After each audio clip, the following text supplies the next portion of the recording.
दोस्तों, आज फिर मैं एक बार फिर नई परख के दर्शकों को सीधा संबोधित करने वाला हूं।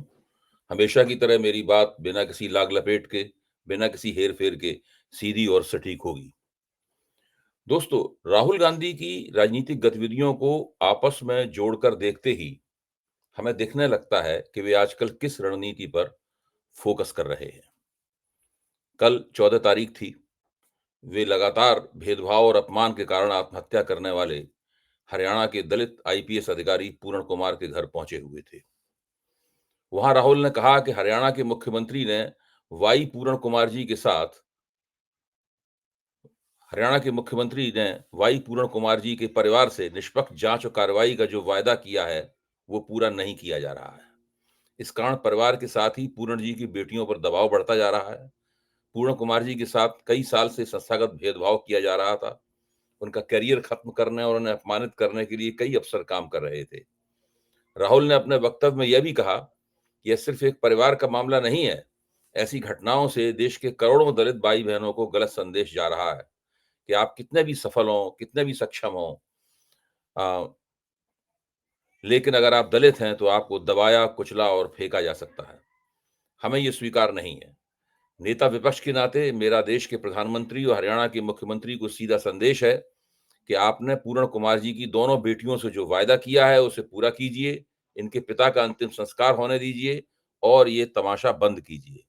आप दोषी अफसरों पर कार्रवाई कीजिए और इस परिवार पर डाले जा रहे दबाव को हटाइए।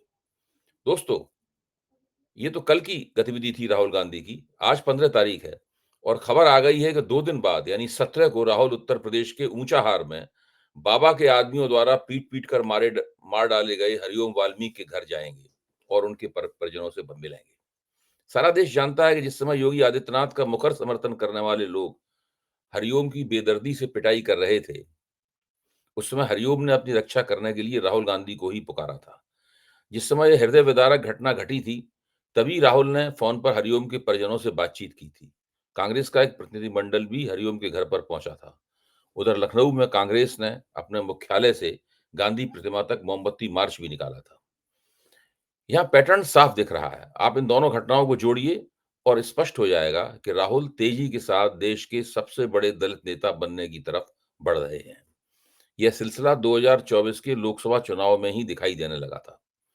लोकनीति सीएसडीएस सर्वेक्षण के आंकड़ों से स्पष्ट है कि कांग्रेस सपा सपा गठबंधन को गैर जाटव दलितों के 56% वोट मिले थे और जाटवों ने भी उसे 25% वोट दिए थे। ये दलित वोटों के मामले में मतदान प्राथमिकताओं का एक बहुत बड़ा परिवर्तन था। बसपा को जाटव वोटों का केवल 44% हिस्सा ही मिल पाया था। गैर जाटव दलित वोटों का केवल 15% हिस्सा ही मायावती की तरफ गया था। प्रदेश की 17 आरक्षित सीटों में से 7 आरक्षित सीटें महागठबंधन ने जीत ली थी। स्पष्ट तौर पर काफी अरसे बाद यह पहली बार हो रहा था और इसके पीछे की राजनीतिक परिघटना कह रही थी कि समाजवादी पार्टी को दलित वोट कांग्रेस के जरिए प्राप्त हो रहे हैं। मायावती के ग्राफ में गिरावट हो रही थी और भाजपा को मिलने वाले गैर जाटव दलित वोट इंडिया गठबंधन को पसंद कर रहे थे। लोकसभा चुनाव के इस छोटे से विश्लेषण की रोशनी में हम देख सकते हैं कि किस तरह से दलित वोटर की तरफ झुक रहे हैं। ये वोटर 2022 के विधानसभा चुनाव में ही फ्लोटिंग होने लगे थे। बसपा और भाजपा के प्रति उनकी मतदान निष्ठा बदलती हुई दिखने लगी थी।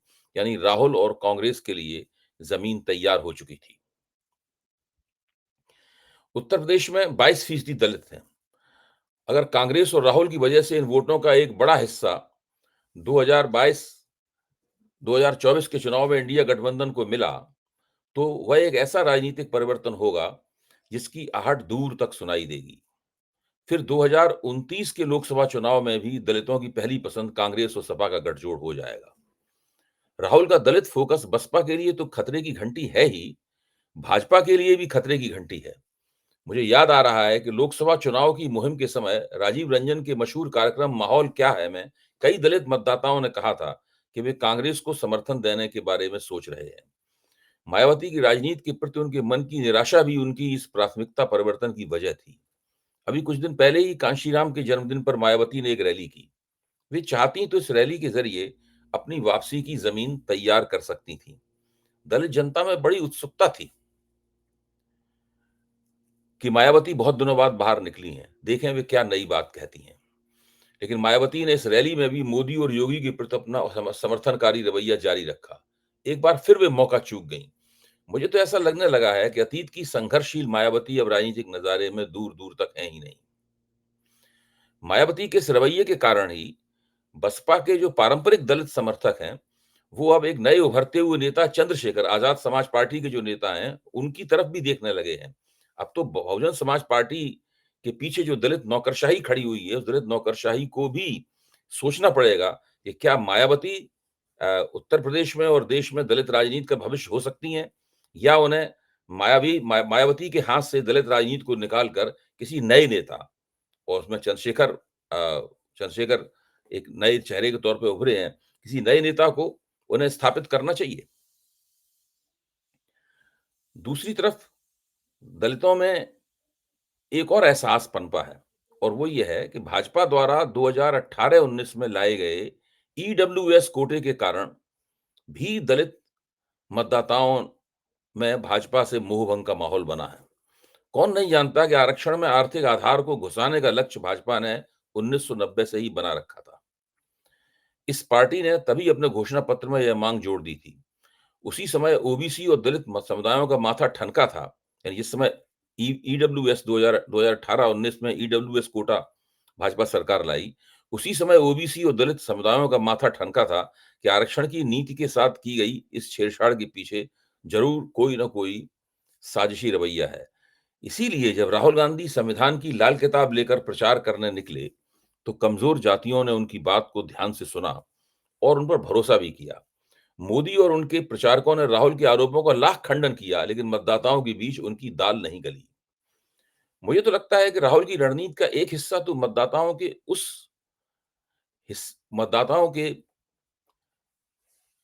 उस हिस्से पर टिका रहता है जो बहुत लंबे अरसे से उनकी पार्टी कांग्रेस से दूर है, और दूसरा हिस्सा उन मतदाता समुदायों पर केंद्रित रहता है जिन्हें कांग्रेस से दूर हुए कोई ज्यादा समय नहीं बीता है।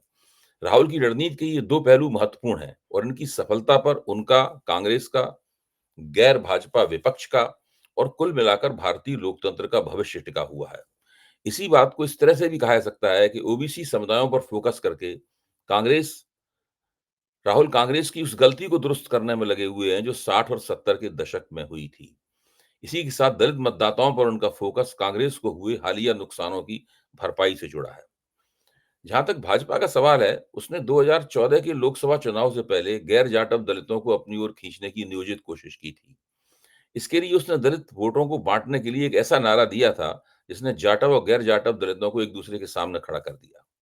खास बात यह है कि यह नारा खुलकर नहीं लगाया गया, बल्कि इसे खामोशी के साथ चुनाव प्रचार में इस्तेमाल किया गया। यह नारा था, तीन जात के खिलाफ सब जात।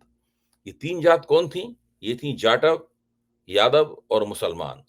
यानी इस नारे का संदेश यह था कि यादवों को छोड़कर सभी ओबीसी, जाटवों को छोड़कर सभी दलित और मुसलमानों को छोड़कर सभी हिंदू भाजपा के झंडे के तले एकजुट हो जाएं। कहना ना होगा कि गैर भाजपा शक्तियों की असावधानी के कारण भाजपा के इस नारे का लाभ हिंदुत्ववादी परियोजनाओं को मिला।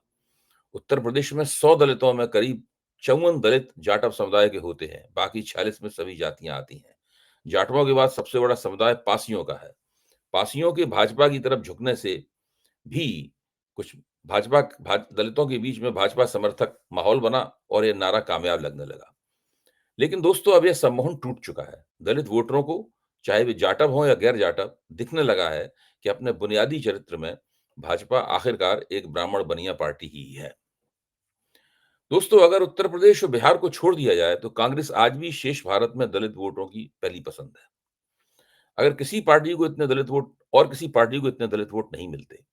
अगर उत्तर प्रदेश और बिहार में कांग्रेस दलितों को अपनी ओर खींच पाई, तो उसकी राजनीतिक किस्मत बड़े पैमाने पर करवट लेगी। यह करवट अन्य समुदायों को भी संदेश देगी कि कांग्रेस भाजपा के प्रभाव क्षेत्र में एक बड़ी ताकत के रूप में उभर रही है। इसलिए अब उन्हें भी अपनी मतदान प्राथमिकताओं पर पुनर्विचार करना चाहिए। मैं समझता हूं कि अगर उत्तर प्रदेश के ब्राह्मण समुदाय को दलित वोटों में कांग्रेस के प्रति आकर्षण दिखा, तो वे भी नए सिरे से अपनी भाजपा समर्थक राजनीति में सोचने लगेंगे। मुख्यमंत्री आदित्यनाथ की ठाकुर परस्ती से ब्राह्मण वोटर वैसे भी आहत हैं। अगर कहीं ब्राह्मणों ने यह सोच लिया कि भाजपा तेजी से पुनर्मूष को भव की स्थिति में पहुंच जाएगी और आप सोच सकते हैं कि उत्तर प्रदेश की राजनीति में हुआ यह परिवर्तन दूसरे प्रांतों के मतदाताओं में किस तरह की रुझान पैदा करेगा। इस लिहाज से राहुल गांधी का दलित फोकस गेम चेंजर साबित हो सकता है। दोस्तों, आज की चर्चा का उपसंहार करने से पहले मैं आपसे आपके अपने सोशल मीडिया मंच नई परख के बारे में भी कुछ कहना चाहता हूं। आप सभी ने नई परख को इतना प्यार दिया है, इसके लिए सभी का तहे दिल से शुक्रिया अदा करता हूं। साथ ही मेरा एक प्रस्ताव भी है। अगर आप चाहते हैं कि मैं आपके लिए अलग से कंटेंट बनाऊं, आपकी टिप्पणियों का जवाब दूं या आपके सुझाव पर चर्चा करूं, तो आप हमारे चैनल का हिस्सा बन सकते हैं। अगर आप नई परख चैनल का हिस्सा बनते हैं, तो आप मेरे वीडियो बाकी सब्सक्राइबरों से 1 घंटे पहले देख पाएंगे। आपकी टीका टिप्पणियों का मैं जवाब दूंगा, आपके लिए हर दिन स्पेशल शो करूंगा और आपके सुझाव अपने वीडियो में शामिल करूंगा। आज बस इतना ही। बहुत बहुत धन्यवाद।